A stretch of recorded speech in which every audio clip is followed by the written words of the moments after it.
রাজধানী ঢাকাসহ দেশের বিভিন্ন জেলায় হঠাৎ করেই শিশুদের মধ্যে হামে আক্রান্ত হওয়ার প্রবণতা উদ্বেগজনকভাবে বেড়েছে। স্বাস্থ্য বিভাগ বলছে এটি শুধু ঢাকায় সীমাবদ্ধ নয়, সারা দেশেই একই চিত্র দেখা যাচ্ছে। দেশের সম্প্রসারিত টিকাদান কর্মসূচির আওতায় 9 থেকে 15 মাস বয়সী শিশুরা নিয়মিত হামের টিকা পেলেও কেন আবার রোগটির প্রকোপ বাড়ছে তা নিয়ে আলোচনা জোরদার হচ্ছে। চিকিৎসকদের মতে টিকা নেওয়ার পরেও অনেক শিশু হামে আক্রান্ত হচ্ছে, যা নতুন করে উদ্বেগ তৈরি করছে। কারণ এই ভাইরাসজনিত রোগ অত্যন্ত ছোঁয়াচে এবং শিশুদের জন্য অনেক ঝুঁকিপূর্ণ। তবে উপসর্গ বিবেচনা করে চিকিৎসা দেওয়ায় অধিকাংশ রোগী সুস্থ হচ্ছে বলেও জানিয়েছেন তারা। পরিস্থিতি নিয়ন্ত্রণে নতুন করে 600 কোটি টাকার টিকা কেনার বরাদ্দ দেওয়া হয়েছে। রোববার এক অনুষ্ঠানে স্বাস্থ্যমন্ত্রী সরদার মোহাম্মদ সাখাওয়াত হোসেন জানান, সরকারি ক্রয় সংক্রান্ত মন্ত্রিসভা কমিটি গত সপ্তাহে 604 কোটি টাকার টিকা ক্রয়ের প্রস্তাব অনুমোদন করেছে। স্বাস্থ্য বিভাগ জানিয়েছে, আগামী জুলাই-আগস্টে দেশজুড়ে বিশেষ ক্যাম্পেইনিং এর মাধ্যমে শিশুদের হামের টিকা দেওয়ার প্রস্তুতি নেওয়া হচ্ছে। সবকিছু ঠিক থাকলে ঈদুল আজহার আগে বা পরে এই বিশেষ টিকাদান কর্মসূচি শুরু হতে পারে। চলতি বছর এখন পর্যন্ত হামে আক্রান্ত হয়ে অন্তত 38 শিশুর মৃত্যু হয়েছে। এর মধ্যে চলতি মাসেই মারা গেছে 32 শিশু। রাজধানী ঢাকা ছাড়াও রাজশাহী ও ময়মনসিংহ সহ বিভিন্ন জেলায় রোগটি ছড়িয়েছে।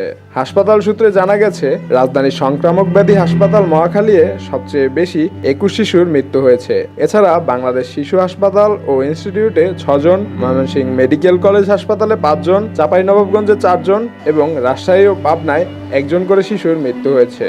বিভিন্ন জেলা ও বেসরকারি হাসপাতালের তথ্য যুক্ত করলে এবছর মোট মৃত্যুর সংখ্যা 46 বা তার বেশি হতে পারে বলে ধারণা করা হচ্ছে। মহাখালীর 100 শয্যার সংক্রমণ ব্যাধি হাসপাতালে এবছর 560 জন হামের রোগী এসেছে, যেখানে গত বছর পুরো সময়ে ছিল মাত্র 69 জন। হাসপাতালের সুপারিনটেন্ডেন্ট তানজিনা জাহান জানান, চলতি মাসের 29 দিনেই 448 জন রোগী ভর্তি হয়েছে। গতকালও সেখানে 45 জন চিকিৎসাধীন ছিলেন। রাজশাহী মেডিকেল কলেজ হাসপাতালেও হামের পরিস্থিতি আশঙ্কাজনক হওয়ায় একটি আলাদা আইসোলেশন সেন্টার খোলা হয়েছে। চাঁপাইনবাবগঞ্জে 250 জন এবং নোয়াখালীতে গত 15 দিনে 300 এর বেশি শিশু আক্রান্ত হওয়ার খবর পাওয়া গেছে। বিশেষজ্ঞদের মতে, হামের এই প্রাদুর্ভাবের পিছনে মূল কারণ পর্যাপ্ত টিকা না পাওয়া এবং দ্বিতীয় ডোজ না নেওয়া। ঢাকা মেডিকেল কলেজের শিশু বিভাগের সাবেক প্রধান ডাক্তার লুৎফুন্নেসা বলেন, প্রথম ডোজ নেওয়ার হার ভালো হলেও দ্বিতীয় ডোজের ক্ষেত্রে অনীহা রয়েছে।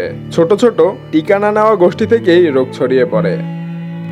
ইপিআর পরিচালক শাহরিয়ার সাজ্জাদ জানান, সাধারণত প্রতি 4 বছর অন্তর বিশেষ হামের টিকা ক্যাম্পেইন পরিচালিত হয়। সর্বশেষ 2020 সালে এটি হয়েছিল। 2024 সালে দেশের পরিস্থিতির কারণে সেই কর্মসূচি করা হয়নি। এছাড়া গত বছর স্বাস্থ্য সহকারীদের ধর্মঘটের কারণে নিয়মিত টিকাদান 3 বার ব্যাহত হয়েছে। নিয়মিত ভিটামিন এ ও কৃমিনাশক বড়ি খাওয়ানোর কর্মসূচিও ঠিকমতো না হওয়ায় শিশুদের রোগ প্রতিরোধ ক্ষমতা কমেছে।